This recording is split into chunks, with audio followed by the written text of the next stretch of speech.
안녕하세요. 사연에 빠지다의 DJ 민영입니다. 오늘도 두 가지 사연 준비되어 있는데요. 끝까지 들어주실 거죠? 구독과 좋아요 잊지 마시고요. 그럼 오늘의 사연 바로 시작해 볼게요. 안녕하세요.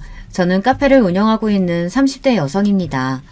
고등학생 때부터 카페에서 아르바이트를 할 정도로 커피를 좋아한 저는 바리스타 자격까지 따고는 카페를 열었어요.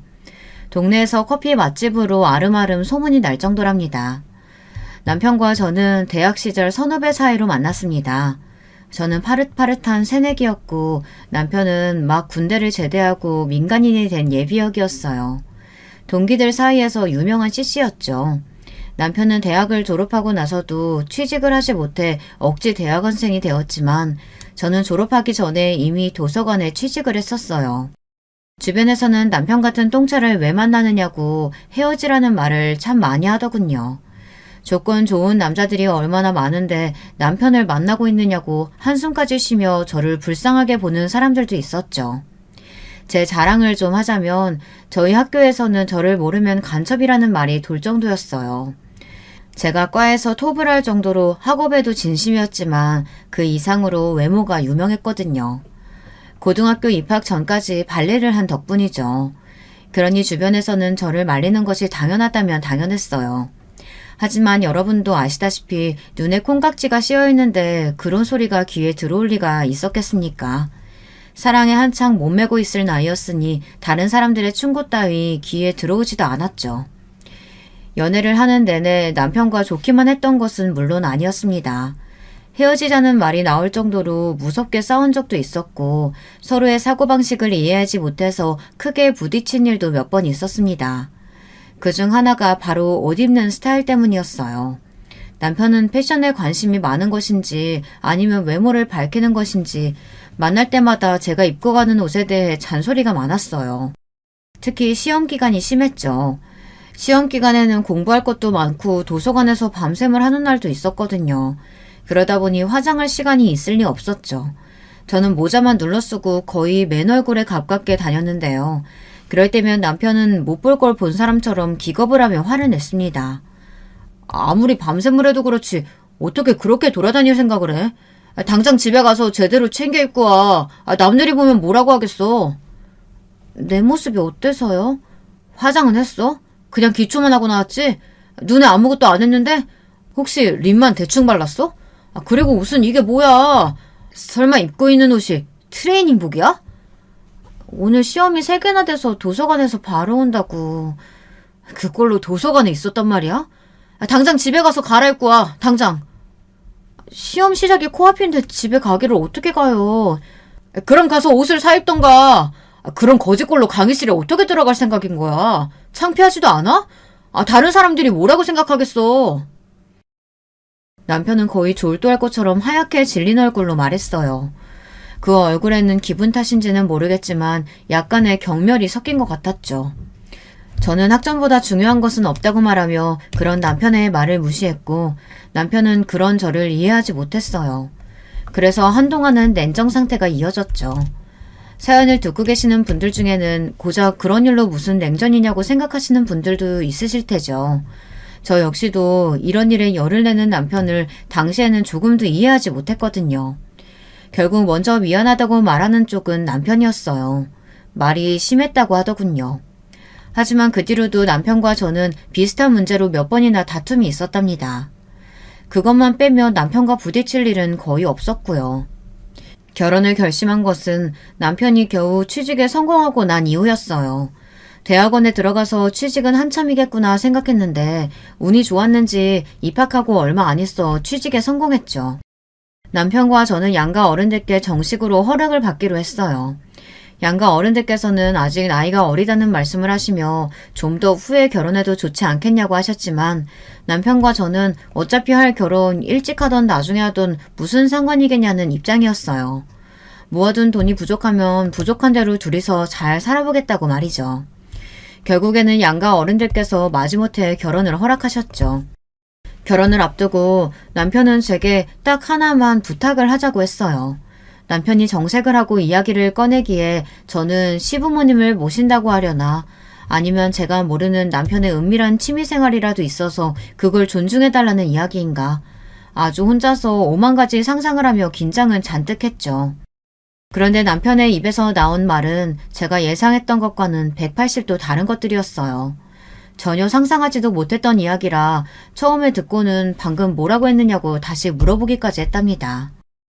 나는 결혼했다고 여자들이 퍼지는 거 딱 질색이야. 화장도 귀찮다고 맨 얼굴을 다닌다거나 불편하다고 트레이닝복만 챙겨 입는 그런 여자는 되지 말아줘.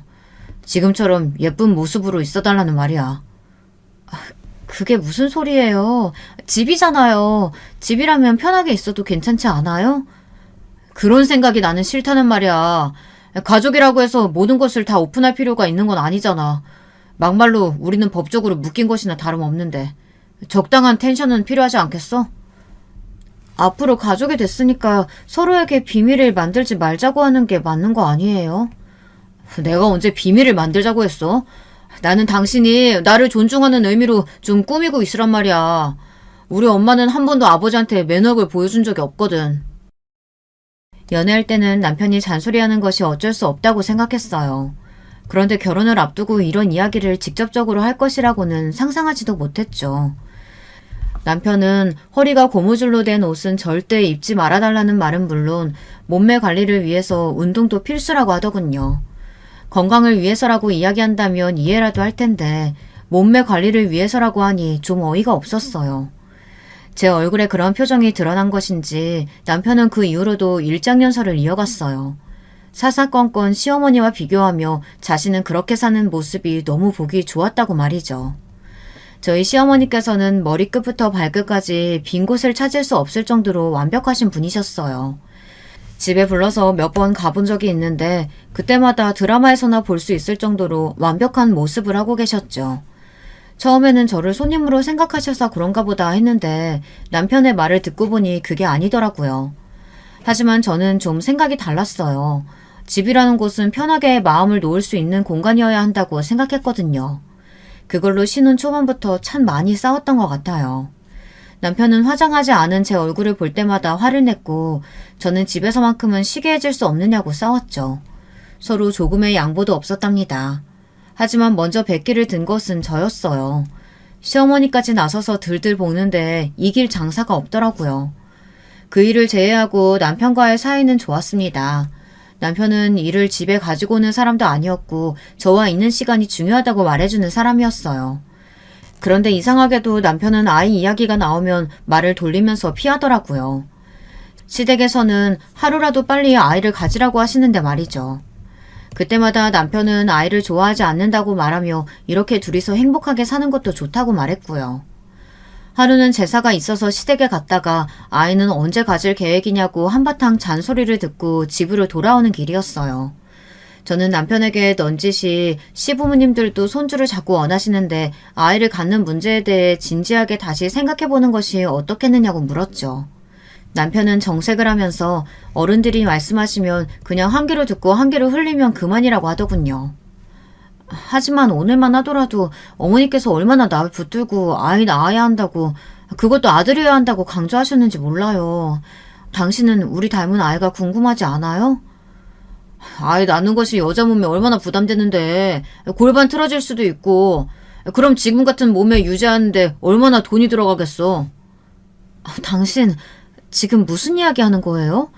지금까지 아이 천천히 갖자고 한 이유가 내 몸매 때문이라고요? 다 당신 생각해서 하는 말이잖아. 애 낳고 지금으로 돌아가려면 얼마나 뼈를 깎는 노력이 필요할지 당신 상상이라도 해봤어? 남편의 말에 저는 숨이 턱하고 막히는 것 같았습니다. 어떤 남자가 아이를 낳지 않는 이유로 아내의 몸매를 꼽겠습니까? 저는 남편에게 대꾸할 말을 찾지 못하고 그냥 그대로 대화를 끝내야만 했습니다. 남편은 제게 말을 하고도 성에 차지 않는지 시댁에 전화를 해서는 앞으로 아이와 관련해서 그 누구도 말을 하지 말라고 엄포까지 놓았죠. 우리 둘의 문제인데 왜 어른들이 나서서 배나라 감나라 하는지 이해가 안 된다고 하면서요. 이걸 덕분이라고 해야 할진 모르겠지만 그 이후로 시댁에서는 한 번도 아이에 대해 물어보질 않으셨어요. 그 난리가 있고 나서 무려 5년이라는 시간이 흐르고서야 저는 아이를 가졌습니다. 남편은 당연히 기뻐하기 전에 긴 한숨부터 내쉬었죠. 애시당초 남편의 기뻐하는 모습은 기대조차 하지 않았지만 그래도 다른 집 남편들처럼 축하한다, 사랑한다, 고맙다 이 정도의 말은 할 줄 알았는데 남편은 고작 알겠다라고 하는 것이 전부였답니다. 임신한 내내 저는 입덧에 힘들었어요. 심한 날은 생수 냄새도 비리다는 생각을 할 정도였죠. 아이를 생각해서라도 억지로 먹어야 한다고 이야기를 하셔서 어떻게든 음식을 먹어보려고 했지만 얼마 먹지도 못하고 늘 그만둬야 했어요. 배는 불러오는데 제 팔과 다리는 살이 쏙쏙 빠지고 있었죠. 그나마 산 딸을 2달 정도 남겨두고 나서야 저는 입덧을 그만둘 수 있었답니다. 남편의 반응은 어땠느냐고요? 가히 충격적이었죠. 지금도 당시의 남편을 떠올리면 손이 벌벌 떨리고 숨이 가빠오는 것 같아요. 남편은 제대로 먹지도 못하는 저를 보며 안타까워하기는커녕 아이를 낳고 나서 금방 예전으로 돌아갈 수 있겠다고 좋아하더라고요. 누군가 임신했을 때의 기억이 평생 간다고 하는데 진짜 딱 그 말이 맞는 것 같아요. 제가 입덧으로 힘들어할 때마다 보인 남편의 만족스러운 미소는 잊혀지지가 않았죠. 그렇게 고생해서 저는 쌍둥이를 낳았습니다. 아이들은 평균보다 조금은 작게 태어났지만 그래도 건강하게 무럭무럭 자라났죠. 남편은 아이들을 거추장스럽게 느끼는 것 같았어요. 집에 와서 아이를 안아주는 일도 없었죠. 쌍둥이가 배고프다고 울면 마지못해 어정쩡한 자세로 아이를 안고 달래주었어요. 기적이요? 당연히 한 번도 갈아주지 않았죠. 정말이지 아이들 100일까지 저는 잠도 제대로 못 자고 쌍둥이들을 거진 혼자서 키웠답니다. 그러던 어느 날 남편이 갑자기 제게 할 말이 있다고 하더군요.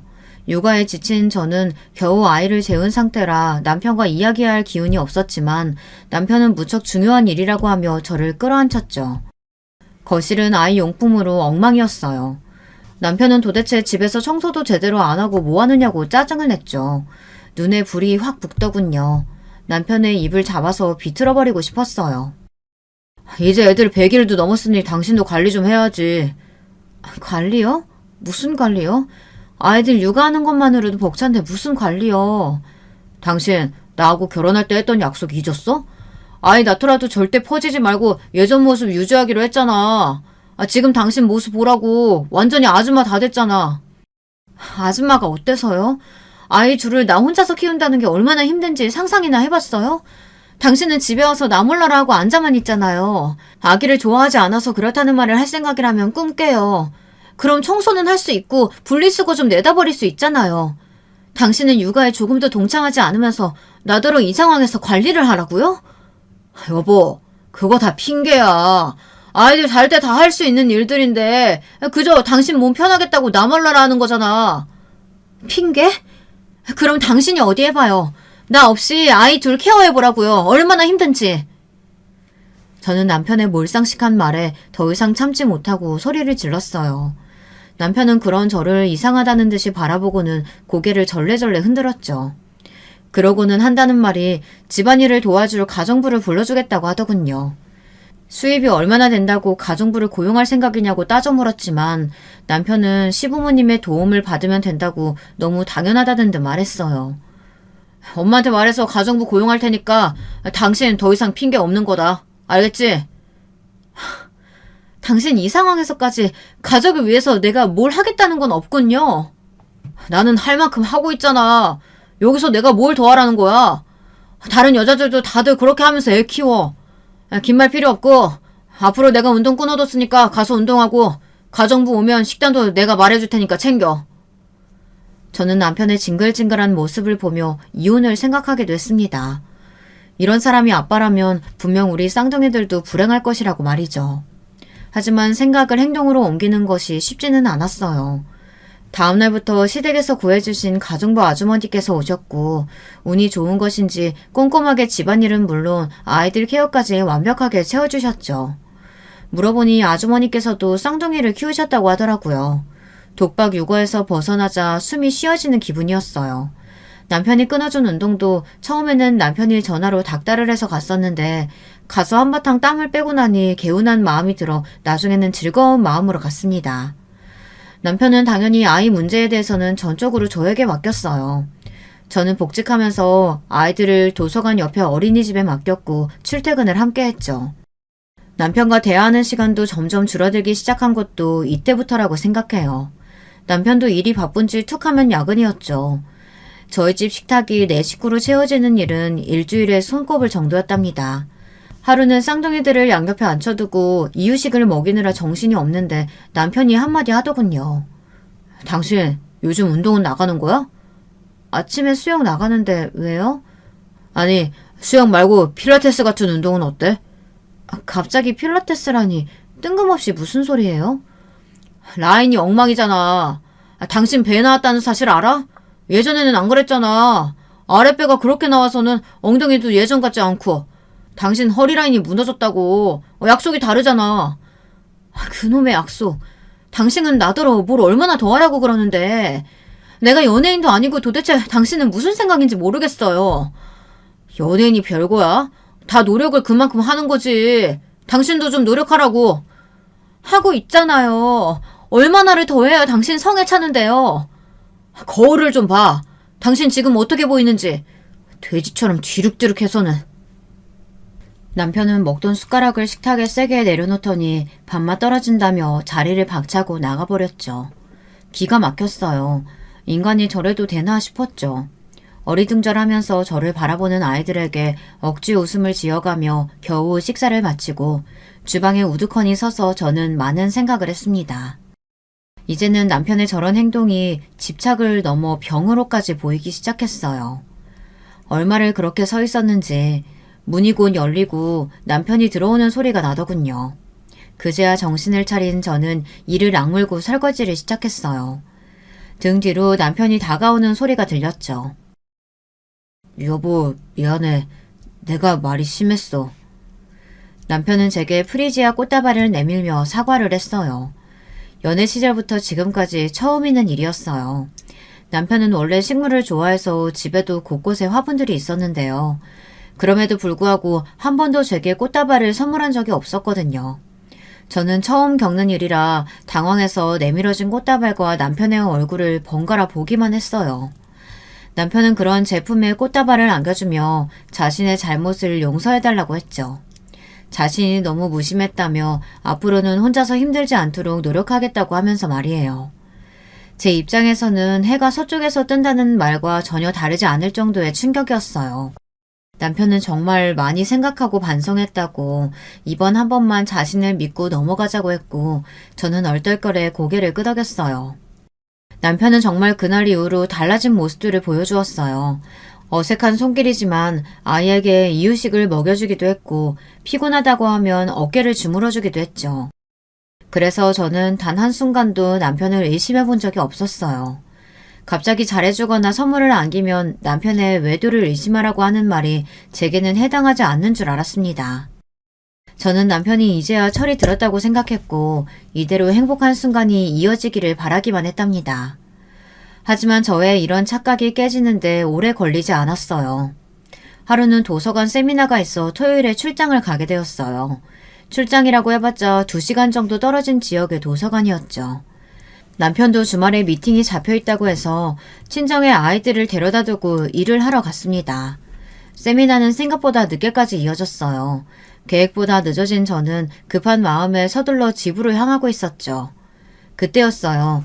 별 생각 없이 정류장에서 버스를 기다리는데 멀리서 익숙한 차량 한 대가 다가오는 것이 보이더군요. 그리고는 정류장을 지나 건물 주차장으로 들어갔죠. 번호판이 분명 남편의 차였어요.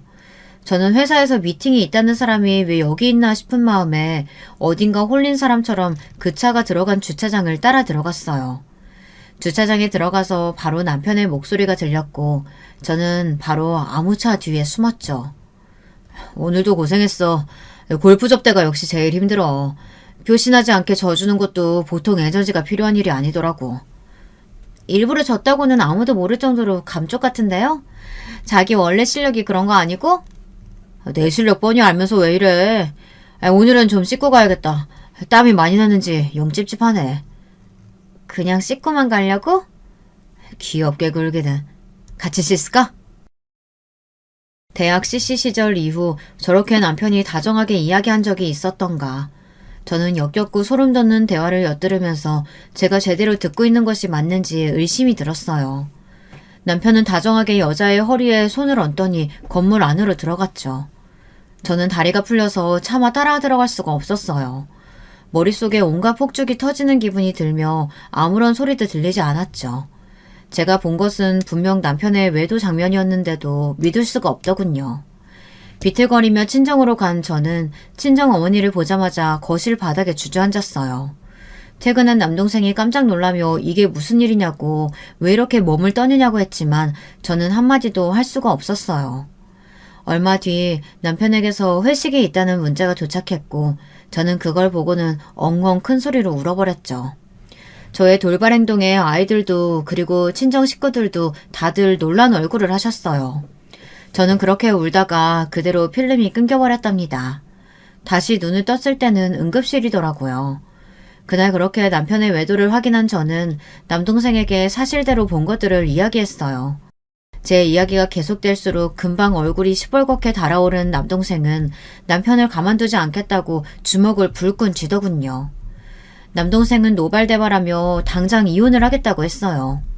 저 역시도 머리로는 이혼을 해야 한다고 생각이 들면서도 선뜻 그렇게 하겠다는 말이 나오질 않더라고요.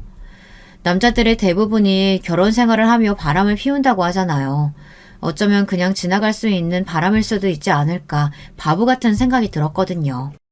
남동생은 무슨 헛소리냐고 했지만 저는 우선 남편과 이야기를 해보겠다고 했어요. 남편의 외도를 알고 나니 그동안의 남편의 행동들이 다 거짓말처럼 보였어요.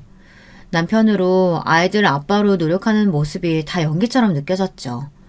저는 남동생에게 부탁해 남편의 외도 흔적을 찾아달라고 말했어요. 집안에서는 워낙 감쪽 같으니 밖에서 찾을 수밖에 없었거든요. 얼마 지나지 않아 남편과 그 여자의 진한 애정 행각이 담긴 사진이 제 손에 들어왔습니다. 집 밖이라고 조심성이 사라진 것인지 사진을 찍은 것이 아주 손쉬웠다고 했죠. 대망의 그날 저는 남편에게 사진을 내밀며 여기 찍힌 사람은 누구냐고 물었어요. 남편은 멈칫하더니 뚫어져라 사진을 바라보았죠. 그리고는 바람 빠지는 소리와 함께 몸을 뒤로 한껏 젖히고는 저를 바라보며 어떻게 알았느냐고 묻더군요. 바람 피운 것이 맞기는 하군요. 이 상황에서 당신 어떻게 나한테 이렇게 당당해요? 당신이 알았다고 하니까 말하기 쉬워져서 그렇지. 잘 됐어. 언제 말해야 하나 기회만 보고 있었는데. 뭐라고요? 당신 지금 아이들이나 나한테 미안하다는 생각 전혀 안 들어요? 내가 뭘 미안해야 한다는 소리야? 내가 처음부터 말했지. 결혼하고 나서도 관리하라고. 아이는 필요 없다고. 내 말 무시하고 애 둘이나 낳은 사람은 당신이야. 거기다 퍼지지 말아달라고 그렇게 이야기했는데 눈이 있으면 거울을 좀 보라고. 당신이 어떤 상태인지. 야, 너 말 다 했어? 애는 나 혼자만 드니? 나 혼자 낳았냐고. 지 새끼 나 몰라라 하고 아무것도 안 했으면서 지금 모든 게 다 내 탓이란 말이야? 남편의 변명 같지도 않은 소리에 결국 소리를 지르며 흥분한 것은 제 쪽이었어요. 침착하게 대응하자고 그렇게 다짐했는데 남편의 대꾸에 이성이 날아가는 것 같았죠. 하지만 이어지는 남편의 대답은 상상을 초월할 만큼 더 충격적이었어요. 물론 외도를 했다는 사실만 보면 내 잘못이 맞겠지. 그런데 당신이 날 밖에서 다른 여자 만나게 만들었다니까? 사진을 봐. 당신보다 나이는 한 살 더 많은데 자기 관리가 얼마나 확실한가? 들어갈 때 들어가고 나올 때 나오고 얼마나 완벽해? 남편의 말에 저는 수음이 쉬어지지 않는 것 같았어요. 남편은 너무나도 평안한 모습으로 친권도 다 포기할 테니 이혼하자고 하더군요. 제가 먼저 말해도 시원치 않을 상황에서 남편은 당당하게 말했어요. 남편은 위자료는 줄 수 있지만 양육비는 보내지 않겠다고 말했죠. 자신이 원해서 태어난 아이가 아니니 자신이 양육비를 줄 이유가 없다고 말이에요. 남편은 10년 묵은 채증이 내려갔다는 얼굴로 이야기는 변호사를 통해서 하겠다고 하며 가벼운 발걸음으로 가방을 싸서 나가버렸어요. 그러면서 나머지 짐은 정리해서 보내달라고 하더군요. 남편에게 외도 사실을 추궁하려고 만든 자리였는데 모든 것이 엉망이 되어버렸어요. 저는 그런 남편에게 제대로 된 화도 내지 못하고 끝나고 말았답니다. 남동생이 소개시켜준 변호사는 저의 상황을 듣고는 남편을 향해 온갖 욕설을 다 퍼부었어요. 저는 그런 욕이 있다는 것은 처음 알 정도였죠. 저는 어떻게든 두 사람에게 복수하고 싶다고 말했지만 변호사는 위자료 청구 소송을 하는 것이 가장 좋은 방법이라고 하며 오히려 과한 액션은 제게 불리하다고 하더군요. 제가 할 수 있는 일이 소송이 전부라는 사실에 절망감이 밀려왔어요. 나는 용광로에 떨어진 사람처럼 온몸에 불이 붙어 활활 타고 있는데 바람을 피운 남편과 그 상간녀는 행복하게 제2의 인생을 시작한다는 것이 너무나도 화가 났죠. 저를 잘 알고 있는 남동생은 제발 법의 테두리 안에서 행동해야 한다고 이성적으로 보자고 저를 다독였지만 쉽게 진정이 되지 않았어요.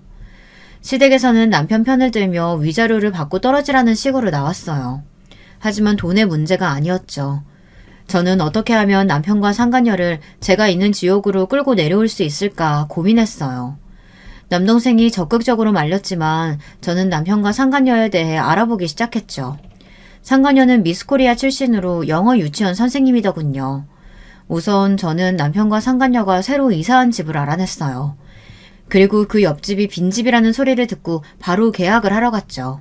하지만 간발의 차이로 다른 사람이 그 집을 샀다고 하더군요. 저는 급한 마음에 집을 샀다는 사람과 연락해달라고 부탁했어요. 부동산에서는 곤란하다는 입장이라 어쩔 수 없이 발품을 팔아야 했죠. 겨우 만난 그 사람은 제 또래의 남자였어요. 저는 제발 그 집을 제게 되팔 생각은 없느냐고 물었죠. 꼭 그 집이어야만 한다고 하며 원한다면 시세보다 더 쳐줄 수도 있다고 했어요. 하지만 남자는 자신 역시 그 집이 아니면 안 된다고 거절하더군요. 제가 무척 간절한 상황이라고 말하자 머뭇거리던 남자는 자신의 목적을 이루고 나면 집을 팔 테니 그때까지 기다릴 수 있겠느냐고 했죠. 그 기간이 얼마나 될지는 모른다고 하면서요. 그 말을 듣는데 뭔가 이상하다는 느낌이 왔어요. 저는 솔직하게 제 상황을 오픈하고 그 집이 필요한 이유에 대해 말했습니다. 제 이야기를 다 들은 남자는 헛웃음을 지으며 얼굴을 감싸주었어요. 한참을 그렇게 있었을까요? 남자가 믿을 수 없는 이야기를 하더라고요. 억지로 꾸며낸 이야기가 아닌가 싶을 정도의 이야기였죠. 그쪽이 말하는 미스코리아 출신의 영어 유치원 선생님, 그 여자가 제 약혼녀였거든요. 2년 전에 제게 사기치고 사라지기 전까지만 하더라도 말이죠. 그게 무슨... 그럼 그 여자가 사기꾼이라는 말이에요? 남자가 말하는 사실은 무서울 정도로 충격적이었어요. 그 여자는 직업을 바꿔가며 남자를 찾아다니는 꽃뱀이었어요. 남자에게 돈을 뽑아낼 만큼 뽑아내면 버리고 다른 남자를 찾아가는 그런 기생충 같은 여자였죠. 그 사실을 듣는데 뭔가 기분이 묘하더라고요. 나와 아이를 버리고 찾은 여자가 겨우 꽃뱀이라니. 아마 남편은 그런 것은 상상도 못하고 있는 것 같아 기분이 좋아질 정도였습니다. 남자는 2년이란 시간 동안 상간녀를 찾아다녔다고 말하면서 이제야 복수를 해줄 수 있게 되었다고 말하며 웃었죠. 저는 그런 남자의 상황을 너무나도 공감하며 저 역시 같은 상황이라고 말했어요. 그리고 저는 다른 사람들이 알면 미쳤다고 말할 거래를 제안했죠. 바로 저의 재혼 상대가 되어달라고 말이에요. 제 제안에 남자는 눈이 커지며 저를 바라보더군요. 그리고 이내 제가 어떤 의도로 무슨 목적으로 그런 말을 하는지 눈치를 챘어요. 남자는 그런 제 상황에 공감하면서도 쉽게 결단을 내리지는 못하더군요. 하긴 결혼도 하지 않은 총각이 갑자기 호적에 아내가 생기게 되었는데 선뜻 그렇게 하겠다는 사람이 어디 있겠습니까? 저는 금방 농담이라고 말하고는 자리에서 일어나려고 하는데 남자가 그렇게 하자고 하더군요. 저 여자 때문에 나는 전부를 잃었어요. 안 그래도 몸 약한 어머니는 충격을 받아 쓰러지셨다가 더 이상 일어나지 못하셨죠. 내 주변 사람들에게까지 마술을 뻗은 저 여자 때문에 다니던 회사도 그만뒀고 빚쟁이들에게 쫓겨 살아야만 했어요. 그런 시간들에 비하면 결혼이야 아무것도 아니죠. 남자의 사연을 들은 저는 그냥 없었던 일로 하자고 했지만 이번에는 남자 쪽에서 더 적극적으로 나오더군요. 그 여자에게 고통을 줄 수만 있다면 뭐든 다 하겠다고 말이죠. 결국 저희는 전략적 결혼에 합의하면서 호적은 손대지 않기로 했어요. 남자를 저희 가족에게 소개시키자 다들 제가 미쳤다고 생각했어요. 이혼한 지 얼마 되지도 않았는데 갑자기 결혼을 하겠다고 했으니 당연히 저를 믿지 못하셨죠. 하지만 남자는 원래 천성이 그런지 아니면 복수를 위해 이를 갈았기 때문인지 모르지만 금방 저희 가족들 마음을 사로잡았어요. 그뿐만이 아니었죠. 쌍둥이들에게 얼마나 잘하는지 급기야 아이들 입에서 아빠 소리까지 나오게 하더군요. 남자는 이렇게 예쁜 아이들을 낳고 행복하게 살고 싶었다고 말하며 씁쓸하게 웃는데 저도 이 남자도 참 운이 더럽게 없었구나 싶었습니다. 저희의 복수는 남편과 상간녀가 살고 있는 옆집으로 이사가면서 시작되었어요. 저는 변호사를 통해 상간녀에게 위자료 청구 소송을 준비하고 있었죠. 옆집으로 이사를 한 뒤 남편이나 상간녀를 직접 만나는 기회는 잘 없었어요. 저희가 일부러 피하기도 했지만 두 사람 역시 주말에 집에 잘 없더라고요. 이사한 지 보름 만에 남편과 상간녀가 집에 있다는 것을 확인한 저는 옆집에서 인사 왔다고 하며 떡을 가지고 방문했죠. 문이 열리고 저를 본 남편과 상간녀의 표정을 사진으로 담아두고 싶을 만큼 괴상한 얼굴을 하고 있었어요. 남편은 더듬거리며 여기는 어떻게 왔느냐고 소리를 질렀고 상간녀는 스토커냐며 신고를 하겠다고 했죠. 제 앞에서 이혼 이야기를 하며 당당하던 그 사람은 어디 가고 공포에 질린 모습이란 웃음이 저절로 나왔습니다. 저는 어깨를 으쓱하며 전혀 몰랐다는 말투로 대답했어요. 당신이 여기 살고 있는지는 나도 몰랐네. 우리 그이가 여기에 신혼살림 시작하자고 해서 그냥 따라왔거든. 당신이 있는 줄 알았으면 안 오는 건데. 그이? 당신 결혼했어? 언제? 이혼한 지 얼마나 됐다고 결혼을 해, 당신이? 너도 이렇게 결혼해서 잘만 사는데 나라고 하지 말라는 법은 없잖아? 너도 아는 재혼, 내가 왜 못하니? 제 말에 남편은 당황하며 저를 위아래로 훑어보았어요. 저는 복수를 준비하며 이를 악물고 다이어트를 감행했죠. 다니던 도서관도 그만두고 PT에 필라테스까지 안 해본 운동이 없을 정도였답니다. 발레를 할 때만큼이나 혹독하게 스스로를 몰아붙였어요. 제가 얼마나 독하게 했는지 개인 PT 선생님께서도 혀를 내두르실 정도였죠. 덕분에 저는 남편이 그렇게 결혼 생활 동안 노래를 부르던 완벽한 몸매를 하고 있었고요. 상간녀를 앞에 두고도 제 몸을 훑어보는 남편을 보며 저는 벌레가 기어가는 기분이 들었지만 모르는 척하고 이렇게 된 거 서로 적당히 몸 살아가면서 지내보자고 말하고는 그 집을 나왔습니다. 그렇게 마주한 뒤로 저는 한동안 남편을 피해 다녔어요. 재혼한 남자도 상간녀와는 아직 마주할 단계가 아니라 조심했죠. 저는 남편이 건물 지하의 수영장과 헬스장을 이용한다는 것을 알아내고는 그 시간에 맞춰 운동을 갔어요. 남편은 저를 보자마자 인상을 쓰며 고개를 돌리더군요. 하지만 그것도 얼마 못 가서 제가 움직일 때마다 제 뒤를 뚫어져라 보더군요. 계획대로 흘러가고는 있었지만 기분이 더러운 것은 어쩔 수 없었어요. 운동을 마치고 나오자 남편이 기다렸다는 듯이 제게 말을 걸더라고요. 아이들은 어쩌고 지금 이렇게 다니는 거야? 처가에 두고 재혼했어? 왜? 그 남자가 애들까지는 안 된다디? 애들? 당신 입에서 애들이 나오다니. 당신이 아빠라는 자각은 있나 봐. 우리 그이는 당신이랑 본질적으로 다른 사람이니까 헛소리 집어치워. 어디다 비교를 해? 그럼 애들은? 내가 애들 소리 들은 적이 없는데 애들은 어디 갔냐고. 너는 엄마라는 인간이 애들은 나 몰라라 하고 이렇게 남자에 미쳐도 되는 거야? 내가 너니? 우리 집에서 애들 소리가 나든 말든 무슨 상관인데. 뭐야, 엿듣고 있었어? 너 이러는 거 그 여자는 알고 있니? 남편은 제 말에 꿀먹은 벙어리처럼 입을 다물었죠. 그때였어요. 때마침 아이들이 큰 소리로 엄마를 부르더라고요. 남자가 아이들을 데리고 잠시 외출하겠다고 하더니만 타이밍 좋게 귀가하는 모양이었죠. 아이들은 품에 요즘 유행하는 인형을 하나씩 안고 있었어요. 아이들은 아빠가 사줬다고 하면서 자랑을 하다가 이내 남편을 발견하고는 사색이 되어서는 남자의 뒤로 몸을 숨겼죠. 남편은 어처구니가 없다는 얼굴로 저를 노려보았어요. 아빠? 지금 저 새끼한테 아빠라고 했어? 내가 버젓이 살아있는데? 웃기고 있네. 양육권이고 친권이고 다 내팽개치면서 아이 원한 적 없으니 양육비는 죽어도 줄 수 없다고 한 인간이 누군데. 말 나온 김에 얘기 좀 하자.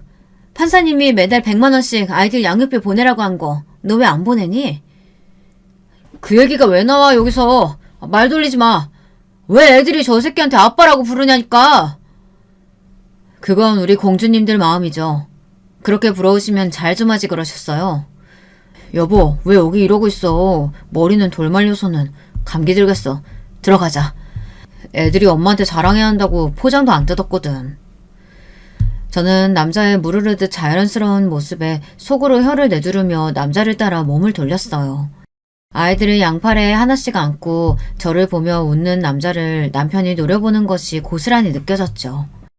저는 보란듯이 남자의 팔뚝을 가볍게 잡고는 그 자리를 벗어났답니다. 그 뒤로도 남편과는 몇 번이나 마주쳤어요. 처음에는 저의 의도가 분명했지만 뒤로 가면 갈수록 남편이 일부러 저를 기다리고 있다는 것을 눈치챌 수 있었죠. 한편 상간녀에게 위자료 청구 소장을 보냈는데 그대로 반송되어 왔더라고요. 당연히 저는 반송된 소장과 내용 증명을 직접 들고 옆집으로 향했죠. 상간녀 혼자 있더군요.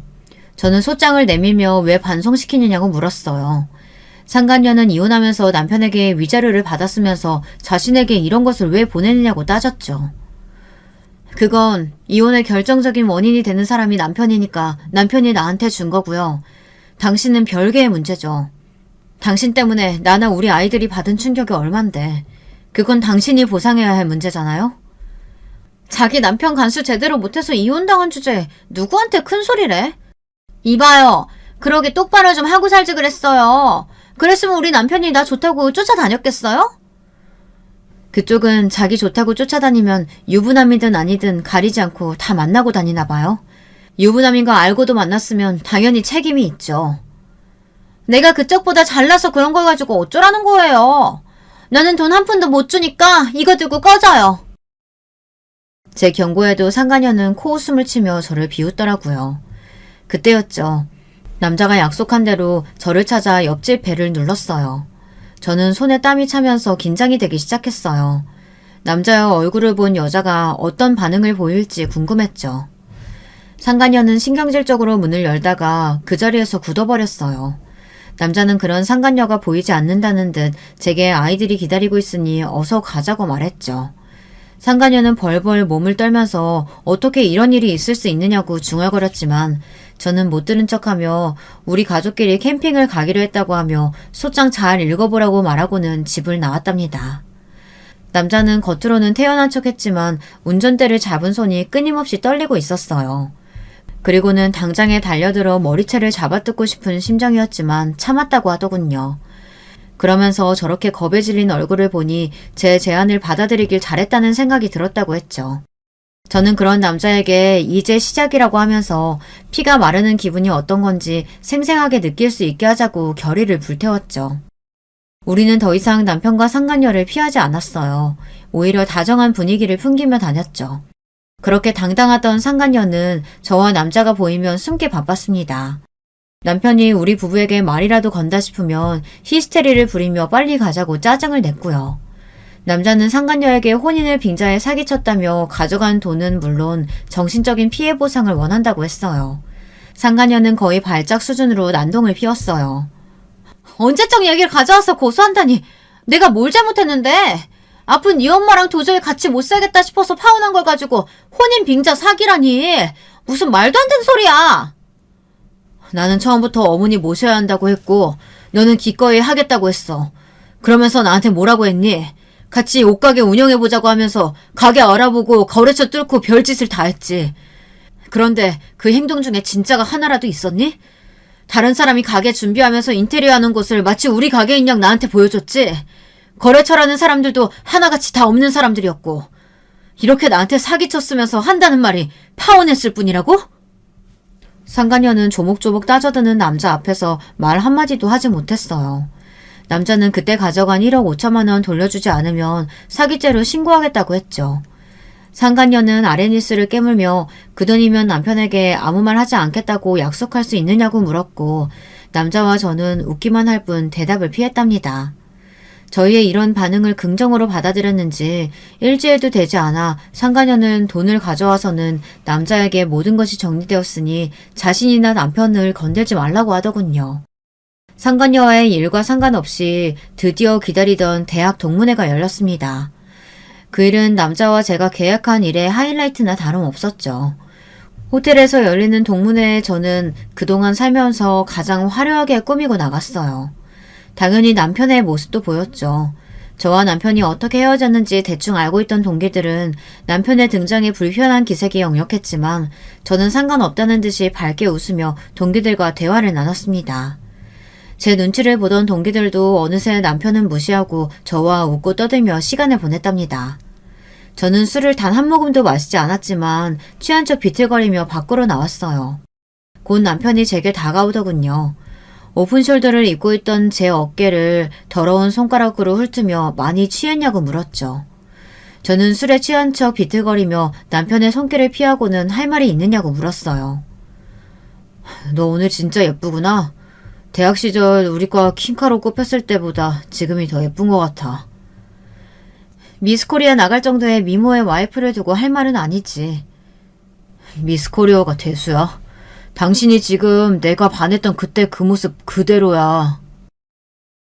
남편이 끈적거리는 말투로 다가오는데 정말이지 먹은 것도 없는데 속에 있는 것을 다 개어내고 싶을 정도로 역겨웠지만 저는 비틀거리며 이만 집에 가야겠다고 말했어요. 남편은 너무 취했다고 하며 잠깐 쉬었다 가는 것이 어떻겠느냐고 하며 룸으로 가자고 하더군요. 처음부터 그럴 계획이었겠죠. 저는 거절하며 남편을 밀쳤지만 더 가까이 다가오면서 잠깐 술만 깨자고 하더라고요. 당신 와이프가 알면 어쩌려고 이러는 거야. 됐어. 택시 타고 가면 되니까 이거 놔.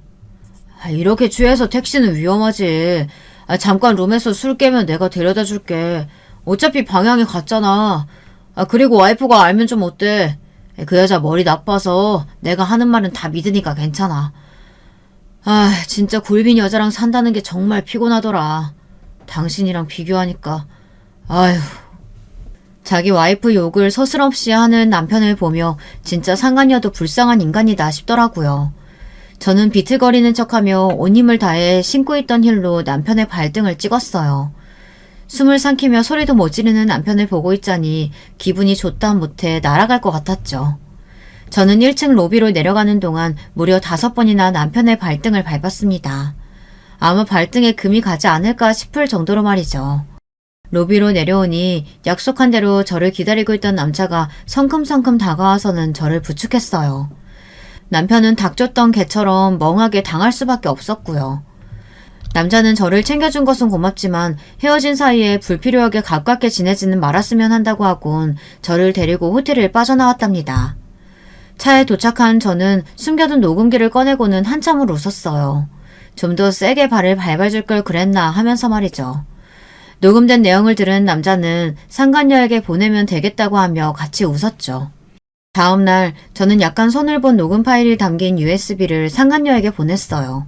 바로 반응이 오더군요. 상간녀는 건물이 떠나가라 소리를 지르며 그동안 자신을 그렇게 생각해왔냐고 난리도 아니었죠. 남편은 저와의 대화가 고스란히 담긴 녹음 파일 때문에 이도저도 하지 못하고 있었죠. 상간녀는 위자료 각오하라고 하며 당장이라도 이혼할 것처럼 굴었습니다. 저와 남자는 이때를 놓치지 않고 이번에는 남편에게 내용 증명을 보냈어요.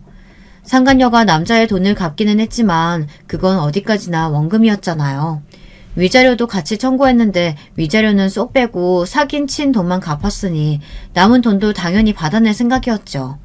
물론 수신자는 상간녀였지만 우리의 목적은 남편이 상간녀의 과거를 아는 것이었거든요. 상간녀와 남편의 입장이 단숨에 역전되었죠. 남편은 꽃뱀이라고 상간녀를 몰아갔고 상간녀는 누가 누구에게 손가락질이냐며 맞서 싸우기 시작했어요. 두 사람이 어찌나 큰 소리로 싸우는지 건물에서는 상간녀와 남편에 대해 모르는 사람이 없었답니다. 남자는 이쯤에서 이사를 가는 것이 좋겠다고 했어요. 더 가까이에서 구경하고 싶은 마음은 굴뚝 같았지만 여기 더 있다가는 우리가 오히려 꼬투리를 잡힐 수도 있었거든요. 이사를 가면서 저와 남자는 처음 이야기한 대로 각자의 길을 가자고 이야기했죠. 남자는 돌아가신 어머니께서 사셨던 집을 수리해 농사를 짓고 살겠다고 말했어요. 저는 친정으로 돌아가는 대신 작은 아파트를 얻었고요. 제 복수는 여기가 끝이 아니었거든요.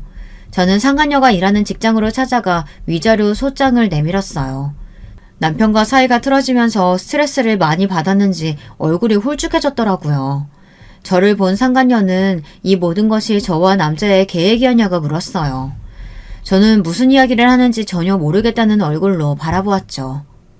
다 꾸민 일이지? 피 말려 죽일 생각으로 말이야. 내가 가만히 있을 것 같아? 당장 싹 다 깜빵에 쳐넣을 거야. 알겠어? 해봐. 내가 뭘 잘못했는데? 재혼이 문제야? 아니면 동문회에 나간 거? 너한테 위자료 청구한 게 잘못인가? 내가 뭘 잘못했는데? 제 말에 상간녀는 입만 벙긋거릴 뿐이었죠. 그도 그럴 것이 저는 법을 어긴 것이 없었거든요. 저는 원장을 포함한 다른 선생님들이 보는 앞에서 큰 소리로 말했어요. 그러게 내 남편이랑 바람났으면 위자료를 제대로 줬어야지. 나 몰라라 하고 질질 끄니까 내가 여기까지 오잖아. 너 지금 여기가 어디라고? 우리 아이들이랑 내 정신적 피해 보상 끝까지 받아낼 테니까 도마칠 생각은 그만 두는 게 좋을 거야. 알겠어? 저는 상간녀 보란듯이 어깨를 펴고는 그 자리를 벗어났어요. 그뿐만이 아니었죠. 저는 남편의 회사로도 찾아갔어요. 양육비를 달라고 할 생각이었죠. 그런데 이미 지방으로 좌천되어서 회사에 있지도 않더라고요. 나중에 들었는데 그 남자가 남편 회사 게시판에 글을 올리는 바람에 소문이 났더라고요. 저는 아쉬움에 입맛을 다시며 남편의 회사를 나올 수밖에 없었습니다. 대신 저는 양육비를 내놓으라고 남편에게 정기적으로 내용 증명을 보내고 있답니다. 저의 복수는 그것으로 정리되었습니다. 만족스럽지는 않지만 더 이상 이 일을 끌고 가는 것이 어리석은 생각이 들어 그만뒀어요. 여러분들 생각은 어떠세요? 제가 너무 심한 것 같으세요? 여러분들 생각이 궁금하네요. 마지막으로 저와 함께 복수를 함께 해준 그 남자. 지금 저는 그 남자와 진지하게 만남을 이어가고 있습니다. 같이 겪은 일이 있어서 그런지 정이 좀 들더라고요. 아이들도 잘 따라고요. 진짜 부부가 될지는 잘 모르겠습니다. 둘 사이가 어떻게 될지는 앞으로 시간이 해결해주지 않을까요? 여러분, 두 번째 사연 시작하기 전에 좋아요, 구독 꼭 눌러주실 거죠? 그럼 두 번째 사연 바로 시작합니다. 안녕하세요. 저는 서울에 사는 30대 주부입니다.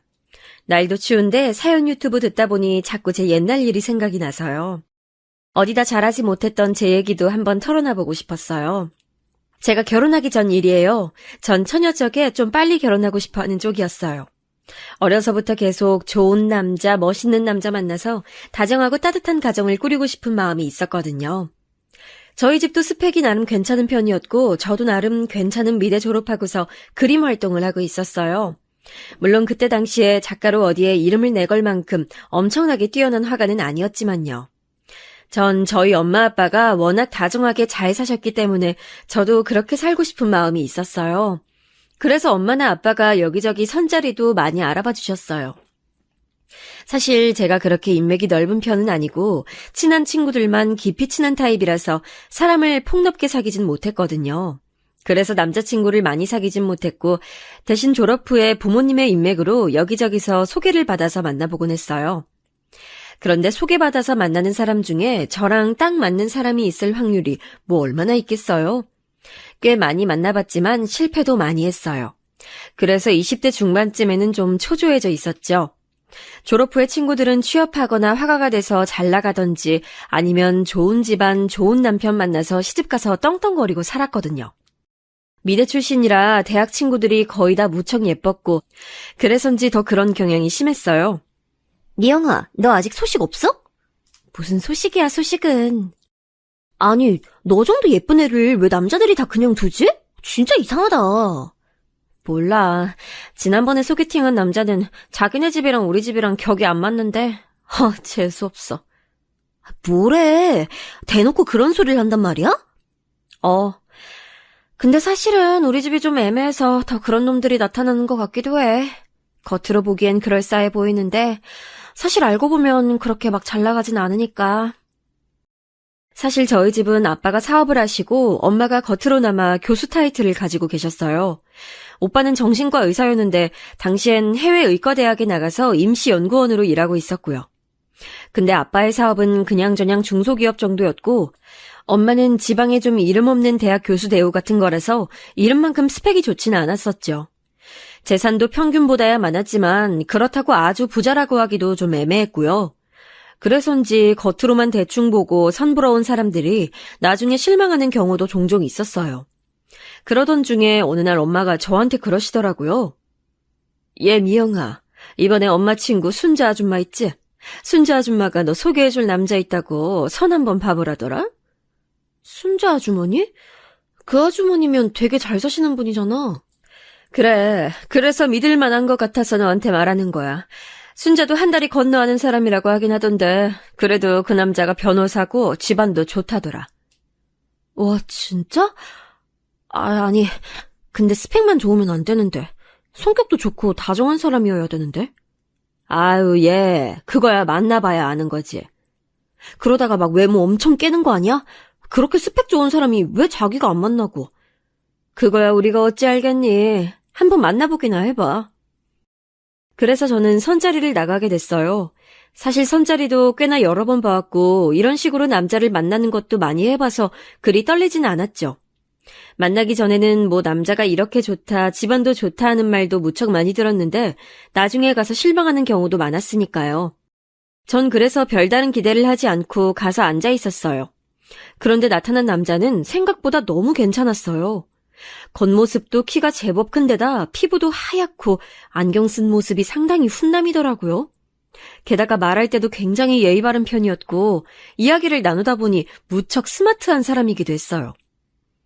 미영 씨는 다정한 사람을 좋아한다고 들었어요. 네? 네.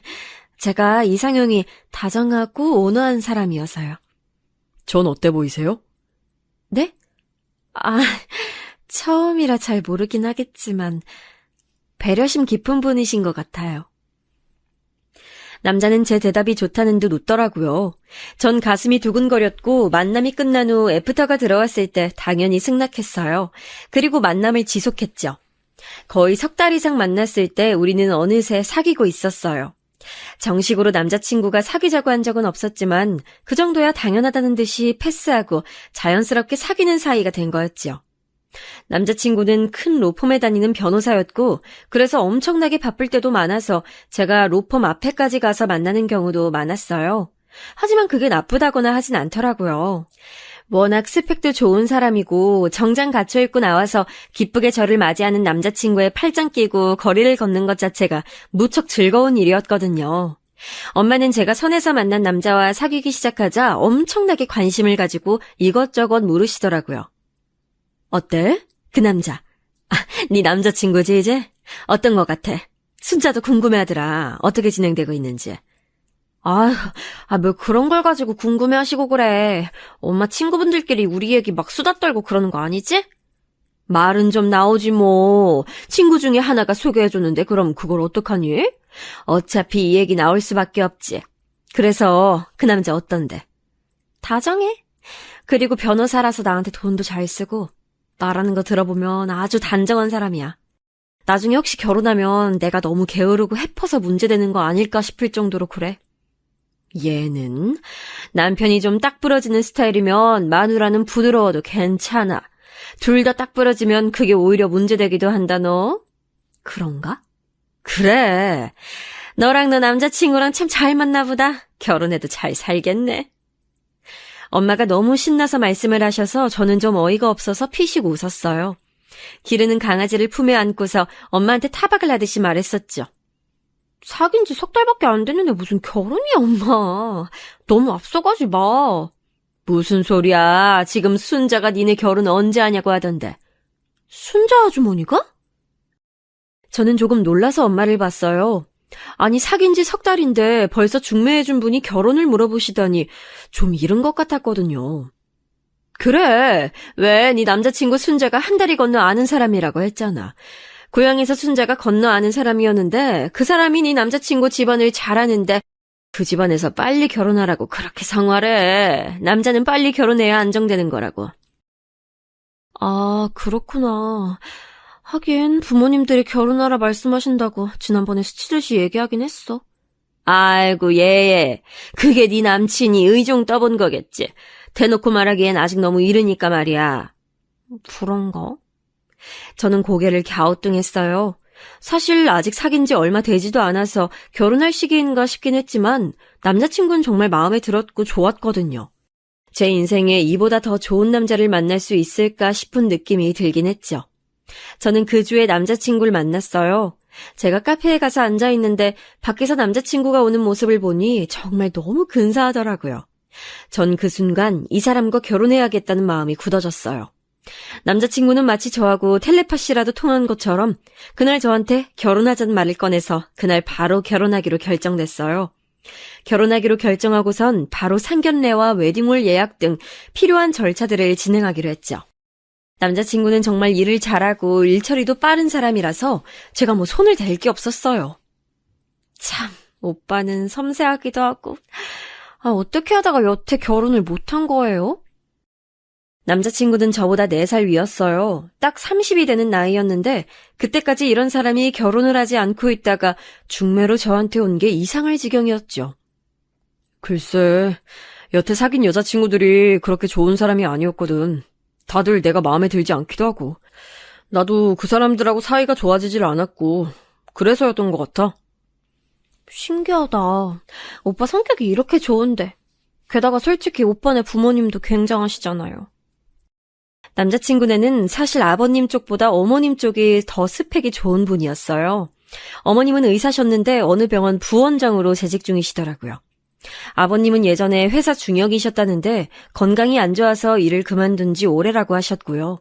남자친구는 어깨를 으쓱하며 웃더라고요. 나도 잘 모르겠어. 이렇게 된 것도 사실 인연이지 뭐. 결혼같이 중대한 일이 사람 마음대로 안 되는 경우가 무척 많잖아. 그건 그렇죠, 사실. 납득이 가는 말이었죠. 그리고 곧 남자친구는 먼저 저희 집에 인사를 하겠다며 선물을 들고 찾아왔어요. 엄마 아빠는 처음으로 딸내미가 데려간 남자친구를 본다고 잔뜩 긴장하고 계시다가 남자친구와 식사를 하고서 마음에 드셨는지 얼굴에 웃음꽃이 활짝 피셨더군요. 저도 그 모습이 무척 만족스러웠어요. 아유, 한우까지 사오고 말이야. 우리 예비 사위 덕을 많이 보네? 아닙니다, 장모님. 웨딩홀 예약이 겨우 6개월도 안 남았는데요. 미리 찾아뵀어야 했는데 제가 일이 너무 바쁜 바람에 죄송합니다. 안 그래도 돼. 어쩜 이렇게 순자가 좋은 청년을 소개해줬을까? 남자친구는 부모님과 능숙하게 대화하면서 웃었어요. 과연 로펌 변호사라 대화하는 일이 많아서 그런지 부모님 대하는 것도 아주 익숙하더라고요. 약간 변호사가 고객 대하는 정중함이 느껴지긴 했지만요. 우리 미영이도 시댁에 인사드리러 가야 할 텐데 저게 너무 어려서 잘할지 모르겠네. 아닙니다. 상견례 전에 미리 스트레스 받을 필요 있나요? 며느리 되는 분들이 시댁 때문에 얼마나 많이 스트레스 받는지 저도 조금 알긴 하는데요. 그래도 먼저 인사를 해야 하지 않을까? 아닙니다.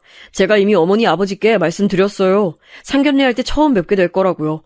그리고 결혼하고 나서도 가능하면 시댁하고 접촉을 줄이긴 할 겁니다. 어머, 참 좋은 남편이다, 정말. 미영아, 너 정말 남편감 하나 잘 얻었어. 엄마가 정말 부럽다는 듯한 말투로 저한테 말씀하셨어요. 저도 남자친구가 너무 믿음직하고 좋아서 얼굴이 빨개졌지요. 그리고 그날 저는 남자친구한테 제 방을 구경시켜줬어요. 제 방에는 기르는 강아지가 자고 있었죠. 침대 위에서 자고 있는 강아지를 보더니 남자친구가 미간을 약간 찡그렸어요. 그런데 그때 강아지가 일어나더니 침대에서 뛰어내려와서 바닥에 오줌을 쌌어요. 다행히 저희한테서 멀리 떨어진 곳에서 오줌을 싸서 저희 발에 묻거나 하진 않았지만 남자친구가 있는 앞에서 하는 바람에 전 무척 당황했어요. 얼른 휴지를 꺼내 닦는데 남자친구 목소리가 들리더라고요. 더러워. 옆눈으로 흘끗 보는데 남자친구 발이 마치 강아지를 찰 것처럼 살짝 들렸다가 꾹 참는 것처럼 내려지더군요. 남자친구는 싸늘한 목소리로 말했어요. 나이 많아서 너무 아프면 그냥 안락사 시키는 게 어때? 아니, 그렇게 쉽게 그럴 수는... 죽는 게 저 개한테도 나을 거야. 그래도 그럴 순 없어요. 저는 좀 충격을 받았어요. 평소 무척 다정하고 온화하던 남자친구 목소리가 아니었거든요. 나 걔를 싫어하는데 결혼할 때 데리고 올 거 아니지? 그건 아니에요. 엄마 아빠가 무척 예뻐하셔서. 그나마 다행이네. 남자친구는 얼굴을 잔뜩 찡그리고 있었어요. 그는 제가 쳐다보고 있다는 걸 깨닫곤 표정을 펴더라고요. 나 어릴 때 걔한테 물린 적 있어서 걔를 싫어하거든. 남자친구는 저한테 마치 변명하듯이 말했어요. 저는 그냥 그런가 보다 하고 고개를 끄덕였어요. 그런데 묘하게 걔를 죽이라고 말하던 그 어투가 기억에 남더라고요. 별것 아니라면 별것 아닐 수 있는 일이었는데 말이죠. 그리고 그 후 상견례 날이 다가왔어요. 상견례는 조용한 한정식 룸을 예약했는데 남자친구가 예약한 곳이라서 호화롭기도 하고 음식도 깔끔하게 잘 나왔어요. 여기저기 미술품 액자가 걸려 있어서 마치 갤러리 같은 느낌이 들 정도로 널찍하고 좋은 곳이었죠. 그날은 예비 시부모님을 처음 뵙는 날이기도 했어요. 저는 부모님을 모시고 살짝 먼저 가서 앉아 있었는데 긴장이 돼서 물을 조금씩 마시면서 입을 축였어요. 문이 열리고 예비 시부모님이 들어오시더라고요. 우아한 인상의 중년 여성과 그 뒤에 따라 들어오는 남자친구를 닮은 남성분. 딱 봐도 남자친구의 부모님이라고 알 수 있을 법한 분들이었어요. 그런데 그분들이 들어오시는데 문 바로 옆에 걸려있던 액자가 떨어지면서 바닥에 부딪혀서 유리가 와장창 깨지는 거예요. 얼마나 소리가 크게 났는지 저와 저희 부모님 모두 소스라치게 놀라서 벌떡 일어날 정도였죠. 남자친구도 놀라서 자기 부모님 곁으로 다가가서 아래를 살피더라고요. 이건 비싼 건 아닐 테니 괜찮을 거예요. 아, 그래. 이상하게 남자친구는 자기 부모님한테 안 다치셨냐고를 안 물어보더라고요. 그저 아래에 떨어진 액자만 발로 툭툭 건드리면서 깨진 유리를 밟았죠. 어머님 괜찮으신 거죠? 전 그냥 있을 수가 없어서 머뭇거리면서 여쭤봤어요. 예비 시어머니는 저를 보시더니 부드럽게 웃으시면서 괜찮다고 걱정 말라고 하셨어요. 상냥하네요. 괜찮냐고 물어봐 주기도 하고. 당연하죠, 어머님. 액자야 떨어진 건 어쩔 수 없고 다치지 않는 게 제일 중요하잖아요. 시어머니는 미소를 지으셨지만 어딘가 피곤해 보였어요. 뒤에 서 있던 예비 시아버지는 자기 아내가 다쳤는지 말았는지도 관심을 안 가지고 있더라고요. 인상은 무척 좋고 오히려 남자친구보다도 잘생긴 분이었는데 예비 시어머니하고 묘하게 겉도는 느낌이었어요. 아, 그때 혹시 두 분 사이가 안 좋으신가 하는 생각이 들더라고요. 왜 그런 집안들 많잖아요. 겉으로는 멀쩡해 보이는데 겉으로만 멀쩡하고 안으로는 골물대로 골마서 서로 중내사내하고 싸우고 사는 집이요. 저는 눈치를 보면서 엄마한테도 흘낏 눈으로 말했어요. 엄마도 뭔가 느낀 게 있는지 고개를 살짝 끄덕이시더라고요. 상견례는 평범했어요. 예비 시어머니는 전반적으로 저희 집에 호의적으로 말씀하셨고 무엇보다 아들이 결혼한다는 사실에 굉장히 기뻐하시는 것 같더라고요. 우리 며느리 될 아이한테 오빠가 있다고 들었는데 오늘 그분은... 아, 그 애는 정신과 의사인데 지금 해외 대학에 임시로 나가 있어요. 아마 올해 내로 들어오긴 할 텐데 결혼식에 맞출 수 있을지는 잘 모르겠네요. 안 된다고 해도 들어오라고 해야죠. 아들이 사부인 말을 잘 듣나 보네요. 그럼요. 안 들으면 제가 가만두나요. 좋으시겠어요. 저희 아들은 정말 말 안 듣는데. 아유, 이서방이야 말을 듣고 말고 할 게 뭐 있을까요? 저렇게 훌륭한 청년인데요. 엄마가 진심을 담아서 그렇게 말씀하시는데 시어머니의 얼굴이 묘하게 어두웠어요. 곁에 앉은 예비 시아버지는 저희한테 별 관심도 없으신 것 같고 남자친구는 그저 웃기만 하고 있었고요. 전 아무리 생각해도 이 가족들 사이에 감도는 분위기가 좀 이상하더라고요. 가뜩이나 예비 시부모님이 들어오실 때 액자가 떨어진 게 너무 마음에 걸리는데 이렇게 가족끼리 분위기가 이상하니 더 기분이 좋지 않았어요. 하지만 그렇다고 해서 정말 딱 안 좋은 뭔가가 있진 않아서 트집을 잡기도 어려웠어요.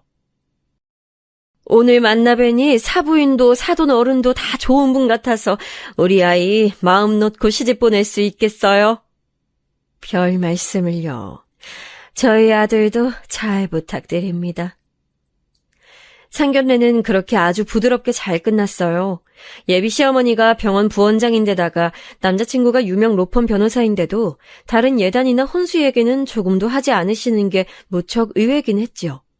왜 보통은 집안끼리 차이가 나거나 결혼 당사자끼리 차이가 나면 혼수와 예물을 많이 요구하기도 하잖아요. 집안도 그렇거니와 저와 남자친구도 많이 차이가 났거든요. 저는 미대 졸업 후에 놀고 있는 처지였고 남자친구는 로펌 변호사였고 그런데 시부모님은 이상할 정도로 그런 얘기는 조금도 꺼내지 않으셔서 전 나중에 말씀하시려나 싶었어요. 저희 부모님도 어느 정도 각오는 하고 있다고 말씀하기도 하셨거든요. 그리고 아빠가 운전하시는 차에 타서 돌아가는 길에 엄마가 말을 꺼냈어요. 좋은 분들인 것 같은데, 조금 이상한 느낌 들지 않았어요, 엄마? 그래, 뭔가 딱 짚진 못하겠는데 묘하네. 두 분 사이가 그리 좋진 않으신 것 같지? 그리고 하여튼 뭔가 위화감이 느껴지네. 그래, 게다가 하필이면 그 양반들 들어올 때 액자까지 깨져가지고 더 기분이 이상하네. 하필 말이야. 엄마가 중얼거리셨어요. 아빠는 대화에 끼지 않고 묵묵부답이셨는데 원래도 말수가 적은 분이라서 그러려니 했죠. 그런데 횡단보도에 신호를 받아 멈춰 서 있던 때 순간 차가 들이받쳤어요. 꽤나 세게 들이받쳐서 엄마와 저 아빠까지 모두 억소리를 내면서 앞으로 몸이 쏠렸죠. 쾅 소리가 나면서 차가 앞으로 확 밀려나갈 정도였으니까요. 다행히도 횡단보도에 지나가는 사람이 없었으니 망정이지 아니었다면 사람이 치여서 다칠 수도 있는 상황이었어요. 상당히 심하게 받쳤기 때문에 저희는 한참이나 정신을 못 차리고 뒷목을 주물렀어요. 아빠가 제일 먼저 정신을 차리시고서 바깥으로 나와봤더니 차 뒤가 엄청나게 찌그러졌다고 하시더라고요. 아빠는 그 자리에 서서 보험사와 경찰을 불렀고 덕분에 집으로 돌아가는 길은 한참이나 지체가 됐어요. 뒷차 운전자가 졸음운전을 해서 서 있는 우리 차에 대고 그냥 갖다 박은 거라 우리 과실은 아예 없었다는 게 그나마 다행이긴 했죠. 덕분에 저희는 때 아닌 병원 신세를 졌어요. 엄마 허리가 원래도 안 좋으셨는데 차가 받치는 바람에 더 안 좋아졌고 저도 목이 아프더라고요. 다음날 병원에 가서 나란히 물리치료를 받는데 좀 어처구니가 없었어요. 좀 이상하지 않니? 엄마가 조용히 침묵하다가 꺼낸 말이 딱 제 심정을 대변하더라고요. 그렇지, 엄마. 엄마는 한숨을 푹 쉬셨어요. 예비 시부모가 들어오는데 액자가 떨어져 깨지질 않나. 돌아오는 길에 우리 잘못은 하나도 없이 차 사고가 나질 않나. 예. 엄만 좀 이상하다, 정말. 좀 불안한 건 사실이야. 너 결혼 조금만 미루자. 미루라고? 그래. 우리 다친 거 핑계 삼아서 좀 연기해. 사실 너 이대로는 지금 잘 서 있기도 힘들잖아. 엄마도 그렇고. 그건 그래. 사실 결혼식 때까지 기다리면 당연히 나을 정도의 몸 상태였지만 결혼식을 연기할 핑계가 되기에도 충분한 건 사실이었어요. 제가 남자친구한테 전화해서 그 말을 하니까 남자친구가 깊이 한숨을 쉬더라고요. 하필 결혼 전에 이런 일이 생기네. 나만 그런 게 아니라 우리 엄마도 많이 다쳐서 나보다 엄마가 더 많이 다쳤어요. 조금 기다려보고 몸 나아지는 거 봐서 미루자. 아직 시간 있으니까. 하지만 기다려보자고. 남자친구는 딱 잘라서 기다리자고 했어요.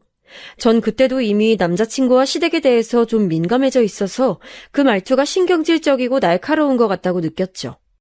사실 생각해보면 남자친구는 약속을 어기거나 원래의 계획이 틀어지는 걸 극도로 싫어했어요. 초반에 제가 데이트에 10분 정도 늦은 적이 있었는데 그때 남자친구가 아주 마땅찮은 표정으로 있다가 얼마 데이트를 하지도 않고 곧장 돌아가 버렸기에 제가 그 후로는 절대 시간에 늦지 않아서 별다른 트러블이 없었던 것뿐이었죠. 지금 생각하니 그것조차도 뭔가 이상하게 느껴졌어요.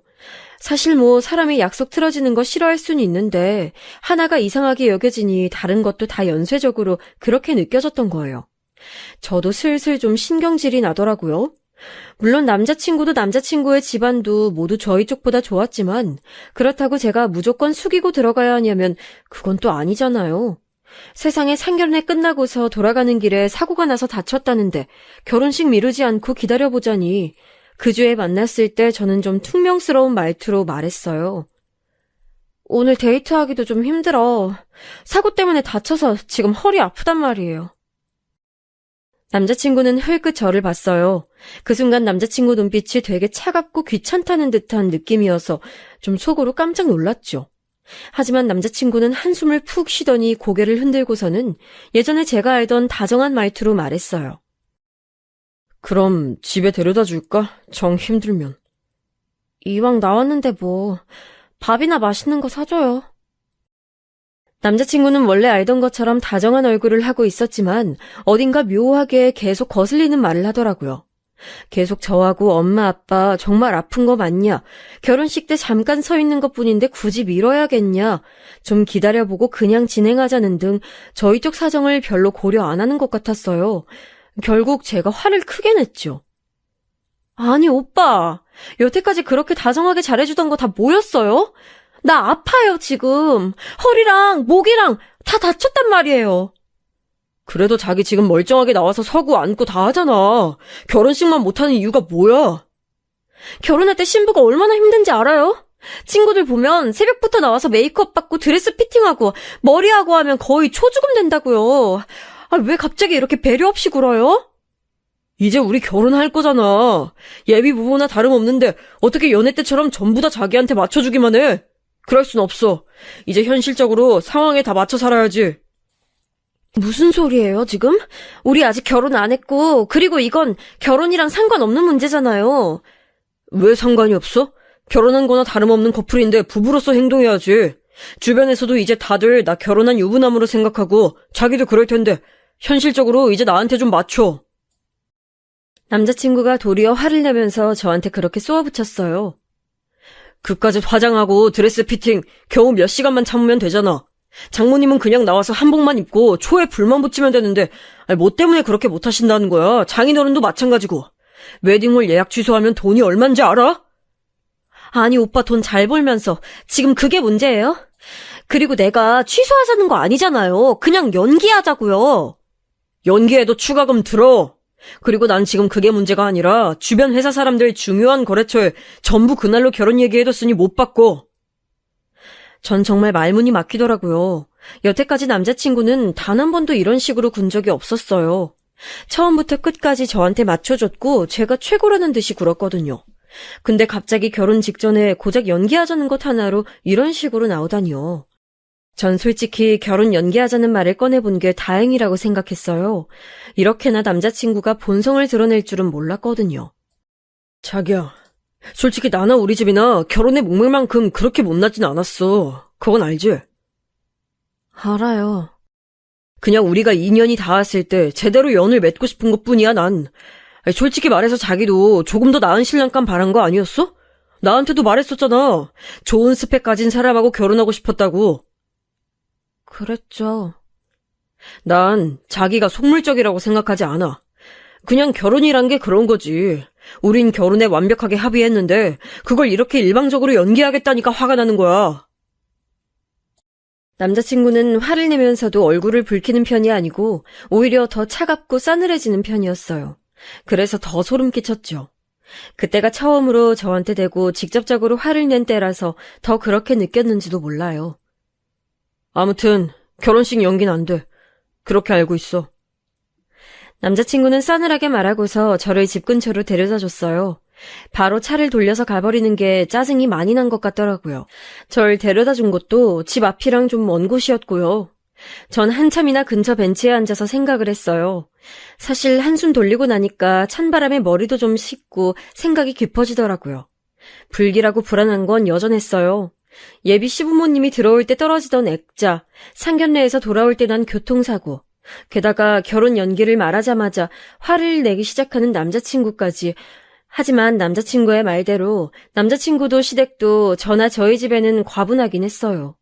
만약 지금 이 남자를 놓친다면 정말 다시는 이런 사람을 만나지 못할지도 모를 일이었죠. 걸어서 집으로 들어와서 엄마한테 풀이 죽어서 이런저런 얘기를 했죠. 엄마도 고민이 많은 얼굴이었어요. 그리고 그 다음 주였을 거예요. 제 핸드폰으로 낯선 번호가 뜨길래 전 누군가 하고 전화를 받았어요. 아, 김미영 씨 전화입니까? 예, 맞는데요? 아, 세아가, 나, 네 시애비 될 사람이다. 거침없는 목소리가 들려왔죠. 전 너무 놀라서 눈을 껌뻑거리다가 황급히 인사를 했어요. 시아버지는 저한테 할 얘기가 있다면서 나오라고 하셨고 전 어버버하다가 나가겠다고 하고선 전화를 끊었어요. 시아버지가 저를 불러낸 곳은 집 근처의 카페였어요. 전 당황해서 뛰쳐나온 터라 옷차림도 엉망이었는데 시아버지는 깔끔한 정장을 입고 있었죠. 마치 영화에서 나온 것처럼 근사한 중년 남성으로 보였어요. 아버님, 어떻게 여기까지 오셨어요? 아, 별건 아니다. 다름 아니라 네가 결혼 연기해야 할 만큼 아프다고 하길래 어떤가 보러 왔다. 시아버지는 정말 세상 사람 좋게 말씀하셨어요. 말씀 뒤에 그리 나쁜 의도가 숨겨져 있는 것처럼 느껴지지 않았고요. 나온 음료를 앞에 두고서 시아버지는 빙긋거리며 웃으시더라고요. 우리 아들이 좀 결혼이 급해서 말이다. 애가 계속 안정된 가정을 꾸리고 싶어 했는데 결혼 연기해야 한다고 하니까 좀 마음이 급한가 봐. 네, 안 그래도 그런 것 같더라고요. 너무 걱정하지 마라. 만약 우리 애가 급하게 굴면 내가 막아줄 테니. 시아버지는 정말 호인이신 것 같았어요. 회사 중역으로 있다가 퇴직하셨다더니 품위도 있으셨죠. 젊을 땐 오히려 남자친구보다도 더 잘생기고 훤칠했을 것 같은 외모였고요. 근데 난 네가 웨딩드레스를 입으면 정말 예쁠 것 같구나. 지금도 예쁘지만 말이다. 별 말씀을요, 아버님. 아니, 정말이다. 아들놈이 운이 좋아. 소개를 받아서 이런 아가씨를 만나다니. 시아버지의 칭찬에 저는 좀 부끄러웠어요. 사실 제가 어려서부터 예쁘다는 말은 상당히 많이 들은 편이었지만 시아버지한테 직접적으로 이런 말을 들으니 더 부끄럽더라고요. 시아버지는 아주 담백하게 말씀하시고는 이런저런 얘기를 하며 대화를 이끌어 가셨어요. 회사에서 오랜 기간 일하신 분답게 무척 능숙한 대화 스킬이었고 어떻게 생각하면 젊을 때 여자들한테 인기 꽤나 있으셨던 게 아닐까 싶을 정도로 매력적이시더라고요. 아, 근데 이번 가을에 내 친구 아들도 결혼한다더구나. 그 애도 우리 애랑 비슷한 나이인데 서로 또래 아들들이 있다 보니까 알게 모르게 친구하고 좀 서로 잘난 척을 했었어. 애들 데리고 말이다. 아, 비슷한 또래 아드님이시구나. 그래. 그런데 여태까지 그 친구 아들이 다행히도 내 아들보단 조금씩 뒤떨어졌었다. 그래서 내가 여태 잘난 척을 꽤 해왔지. 자식 가지고 잘난 척하는 부모 마음 넌 이해 못하겠지만 그래도 이게 거의 본능에 가까운 거란다. 아니에요, 아버님. 저도 이해하죠. 저희 부모님도 정말 계속 그러시는걸요. 저는 고개를 흔들었어요. 사실 이해한다기보다는 부모님들이 그러시는 게 일반적이라는 걸 그냥 아는 것뿐이었죠. 제가 괜찮은 미대를 나온 건 맞지만 그래도 취업이나 데뷔를 한 것도 아닌데 저희 엄마 아빠는 저를 그렇게 자랑스러워하면서 여기저기 자랑하고 다니셨거든요. 시아버지는 허허 웃으시더니 조금 난처한 얼굴이 되셨어요. 그런데 그 친구 아들이 우리 애보다 조금 늦은 계절에 결혼한 줄 알았는데 이번에 연기하면 걔보단 좀 늦어지겠구나 우리 아들이. 아, 네. 평생 그 친구한테 내가 뒤처지는 건 없었는데 말이다. 물론 당연히 아주 가벼운 농담 톤의 말씀이셨어요. 하지만 설득력이 굉장히 있었고 저도 모르게 제가 결혼식을 연기하자고 하는 게 굉장한 잘못인 것처럼 느껴졌죠. 전 다시 한번 그냥 결혼을 해야 하나 생각했어요. 무척 호감 가는 어른인 시아버지가 저렇게 말씀하시는데 이왕 할 결혼 그냥 해버릴까 싶었던 거죠. 다시 고민이 되길래 저는 시아버지께 제가 다시 한번 몸 상태를 보고 말씀드리겠다고 걱정하지 마시라고 했어요. 그랬더니 시아버지는 너무 무리하지 말라며 다정하게 걱정하시고는 돌아가셨어요. 차를 운전해 오셨기 때문에 떠나시는 걸 배웅하고 전 집까지 걸어서 돌아갔죠. 거의 이왕 할 결혼 그냥 하자는 쪽으로 마음이 기울어지고 있었어요. 그런데 집으로 가는 길목에서 코너를 도는데 예상치 않게 자전거가 와서 부딪혔어요. 다행히도 세게 달리던 자전거가 아니라서 크게 다치진 않았지만 전 발목을 접지르면서 넘어졌죠. 아주 심하게 접지른 건 아니었어요. 하지만 역시 아프긴 해서 전 자전거를 타고 오던 아이를 조금 혼내고서 그냥 절뚝거리면서 집으로 돌아왔어요. 그리고 또 다른 불길함이 어른거리기 시작했죠. 이게 3번째였어요. 전 엄마를 불러다 앉히고서는 오늘 있었던 일에 대해서 시시콜콜 다 얘기를 했어요. 또 자전거랑 부딪혔다는 거지? 역시 엄마도 그게 신경이 쓰이시는지 인상을 찌푸리시더라고요. 저도 다름 아닌 그 부분이 가장 마음에 걸렸어요. 시아버지야 며느리 설득하러 오실 수도 있죠. 아들이 결혼 급하다고 동동거렸을 수도 있고요. 하지만 엄마는 시아버지도 좀 걸리시는 것 같더라고요. 예비 며느리를 누가 그렇게 시아버지 혼자 보러 와? 좀 그렇지 그건. 뭐 어때서 그래? 되게 젠틀하게 나 차 한 잔 사주고 가셨어. 그냥 나 설득하러 오신 것 같더라고. 너 뭔가 그냥 넘어간 것 같은 분위기다. 뭐 되게 말씀 설득력 있게 잘하시더라고요. 분위기도 너무 좋으시고. 그게 이상하다는 거야. 너 얼마나 너 자신이 고집센지 알긴 알지? 그런 애를 그렇게 설득 한 번에 마음 돌리게 만든다? 좀 쉽지 않은데. 제대로 된 희대의 사업가 아니면 사기꾼일 것 같은데. 엄마는 뭔가 못마땅한 듯 계속 중얼거리셨어요. 전 너무 엄마가 넘겨짚는 것 같아서 그냥 웃어넘겼죠. 사기꾼은 무슨 사기꾼이에요. 그 점잖은 분이. 엄마는 하지만 고개를 저었어요. 나 너희 예비 시아버지 상견례에서 봤을 때부터 관상이 좀 안 좋았어. 뺀질뺀질 해가지고 마누라 등 뒤에서 입만 잘 놀리게 생겼더라고. 너희 시아버지 그렇게 좋은 사람 아닐 거야. 엄마 촉이 그렇게 느껴져.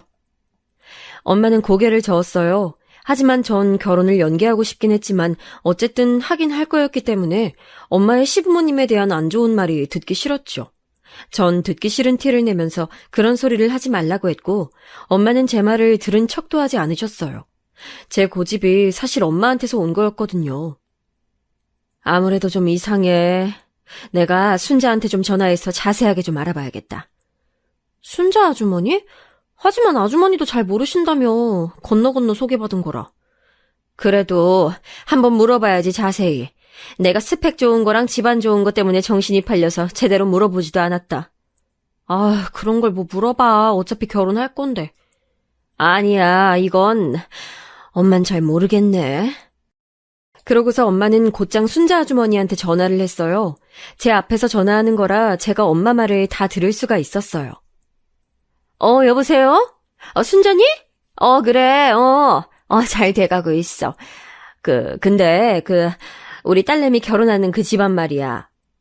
그래, 그 이씨 집안. 시어머니 될 자리가 그 병원 부원장인. 혹시 그 집안에 대해서 더 아는 거 없어? 그럼 누구한테서 소개받은 거라고 했지? 그래, 고향 친구 희영이. 그래. 걔도 또 부탁받은 거라고?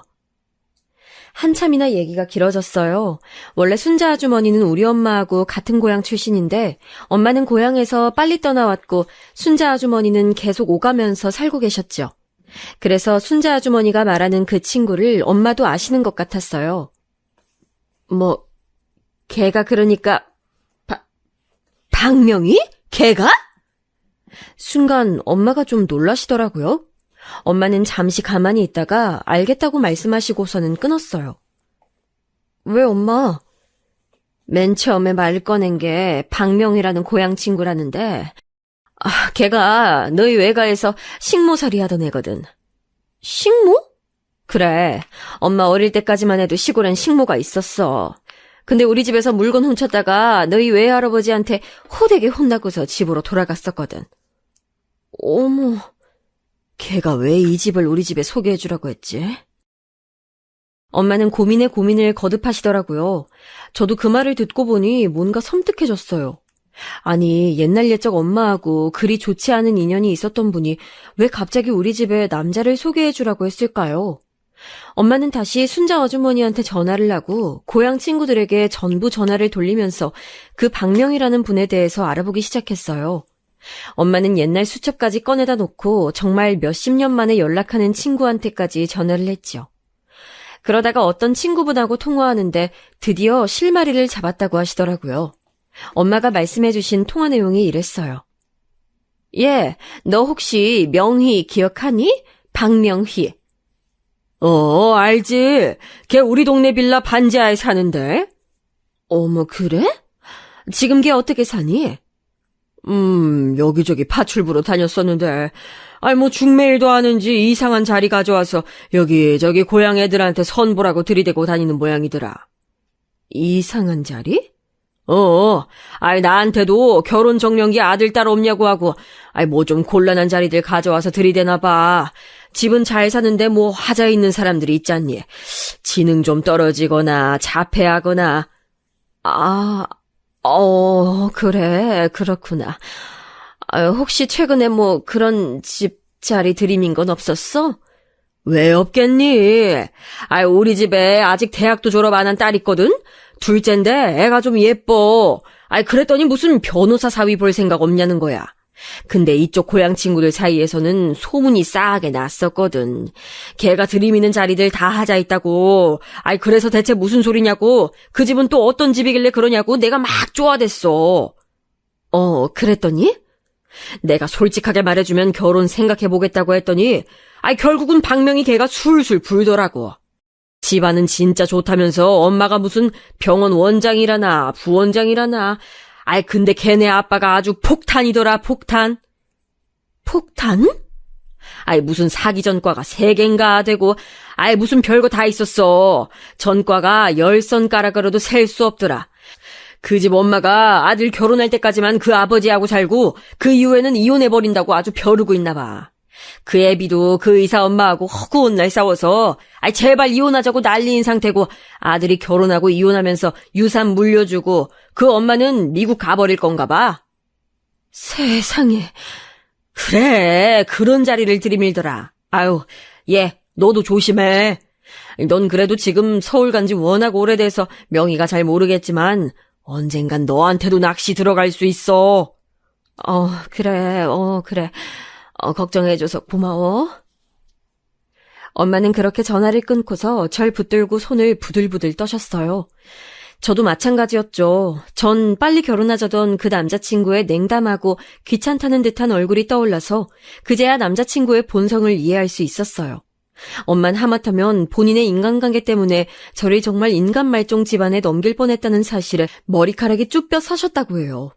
저는 엄마하고 붙들고 결혼하기 전에 이런 상황을 알게 돼서 천만다행이라고 생각했죠.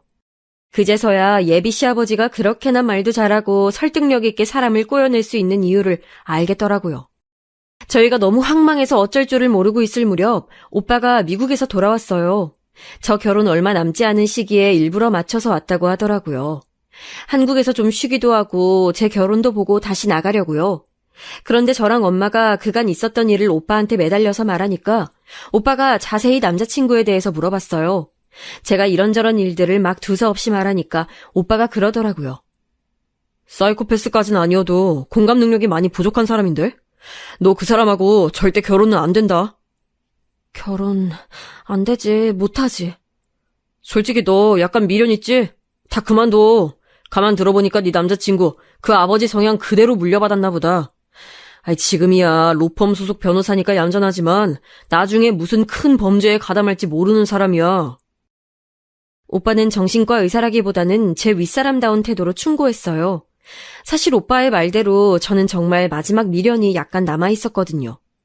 하자가 있는 것은 시아버지와 집안 쪽이니까 남자친구는 그냥 그 집안에서 태어난 죄밖에 없는 거니까 괜찮지 않을까. 대형 로펌 변호사를 내가 또 어떻게 만나나. 그리고 남자친구가 처음에 보여줬던 그 다정함과 배려가 사실 그 사람의 진짜 일면일 수도 있지 않나. 그런 생각들로 머리가 복잡했어요. 하지만 오빠의 그 말을 듣고서 그제야 이 결혼 진짜 하면 안 되겠구나라는 생각이 들더라고요. 사실 시아버지의 그 범죄자 성향이 유전을 통해 물려지지 않았으리라는 보장이 없잖아요. 게다가 그동안 남자친구가 보여줬던 모습들도 충분히 불안했고요. 제 인생을 그렇게 불확실한 것에 걸 수는 없었어요. 전 큰맘 먹고서 남자친구한테 직접 파혼을 말해보려고 했어요. 하지만 엄마가 극구 반대를 하시고 아빠를 찔러서 아빠한테 직접 저쪽 시아버지한테 말하라고 했죠. 어리고 여자인 제가 말하면 남자친구가 무슨 반응을 할지 모른다면서요. 아빠는 저를 데리고 나가서 시아버지에게 남자친구와 함께 잠시 나와주실 수 있냐고 전화로 청했어요. 아빠는 원래 말이 없고 과묵한 편이셨지만 할 말은 확실하게 하시는 편이었죠. 하지만 남자친구는 워낙 바빠서 시아버지와 함께 나오진 못했어요. 죄송합니다만 저희 결혼은 없던 일로 해야겠습니다. 예? 그래도 가장들끼리 말씀드리는 게 나을 것 같아서 제가 직접 말씀드리는 겁니다. 딸아이가 같이 나와서 죄송하다고 인사하고 싶다 하여 같이 나온 것이고요. 아니...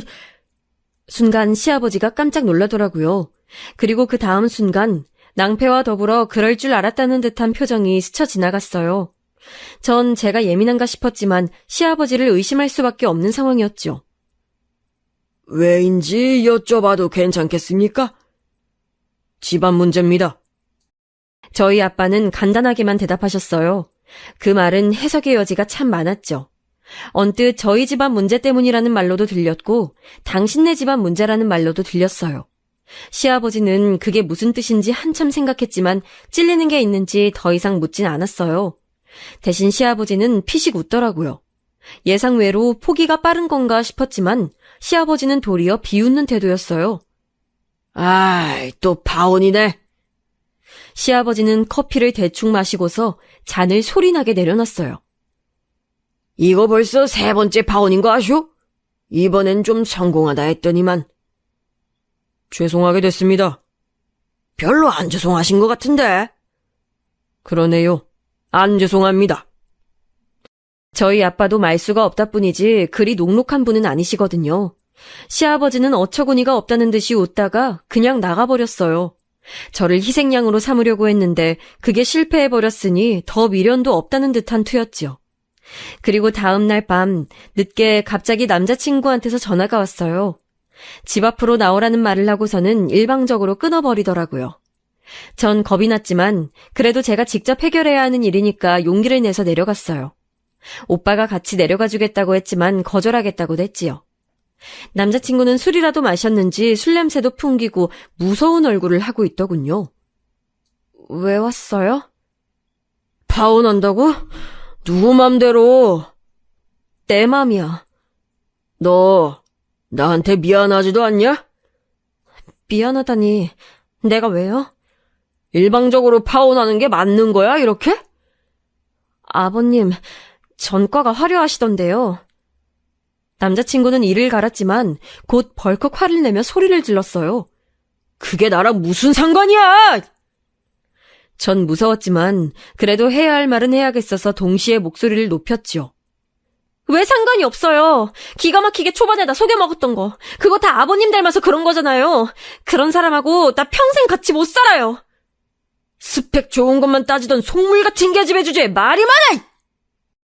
남자친구가 손을 들었지만 곧 중간에 누군가 끼어들어서 그를 밀쳐버렸어요. 남자친구가 주춤거리면서 밀려나다가 이를 갈았죠. 넌 또 뭐야? 얘 오빠. 오빠가 뒤에 따라 나와서 저를 지켜보고 있다가 끼어든 거였어요. 오빠는 험악한 남자친구의 표정을 보고 뭔가 오해를 막겠다는 투로 급하게 덧붙이더군요. 친오빠. 뭐 사실 저로서도 남매인데 썸씽 있는 사이로 오해받는 건 별로니까요. 전 그보다 절 때리려고 했던 전 남자친구의 행동에 충격을 받았어요. 나 때리려고 했네요? 네가 말을 안 들으니까. 이제 진짜 끝이에요. 너, 꺼져! 남자친구는 앞에 오빠 때문에 달려들지도 못하고 씩씩대기만 하다가 돌아서서 가버리더라고요. 전 오빠하고 같이 아파트로 올라와서 방에 처박혀서 한참을 울었어요. 소원대로 좋은 사람과 결혼하는 줄 알았는데 그냥 그렇게 충격적으로 끝나버린 거였죠. 그 후로 전 남자친구한테선 전혀 연락이 없었어요. 마치 아예 있지도 않았던 사람처럼 사라져버렸죠. 뒤늦게 사정을 알게 된 순자 아주머니가 엄마한테 미안하다고 극구 사과를 한 것만 빼면 마치 없었던 일 같았어요. 그래서 그 뒤로 저는 원래 친구였던 사람과 감정이 싹 터 결혼해서 살고 있어요. 지금은 행복한 결혼 생활 중인데 만약 그때 깜빡 넘어가 결혼했다면 얼마나 불행했을까 싶어 지금도 소름이 끼치네요. 제 사연은 여기까지입니다. 즐겁게 들으셨기를 바랄게요.